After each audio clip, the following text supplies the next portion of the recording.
Have you ever wondered why some workplaces buzz with energy and innovation, while others just don't? What is the secret sauce that makes employees feel valued, empowered, and ready to give their best?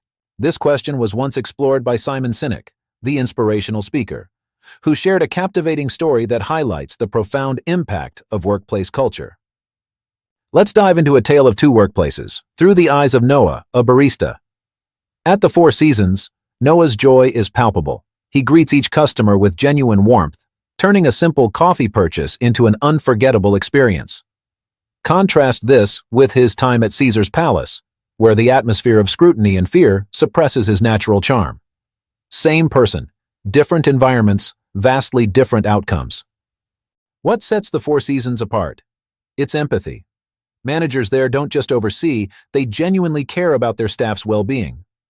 They ask, "How are you?" And "Is there anything I can help with?" And they mean it.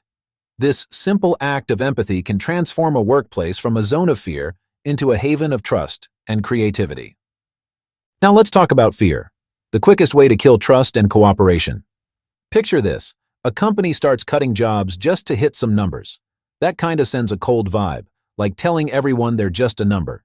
And then you've got managers who are always on your case, checking if you're doing things the right way, and only noticing when you slip up. This sort of fear just kills the vibe. It crushes all the cool stuff like creativity, being real, and growing together. It basically turns work into this weird game where everyone's just pretending and feeling insecure. Vulnerability is often misunderstood. It's not about public breakdowns. It's about creating environments where people feel safe to admit, "I don't know, I'm scared, I made a mistake." Imagine the innovation possible when everyone can speak their truth without fear. Empathy in action looks like this. A manager notices an employee's performance dip, and instead of a reprimand, they ask, "Are you okay? I'm worried about you." This approach acknowledges the human behind the job title, understanding that personal challenges impact professional performance.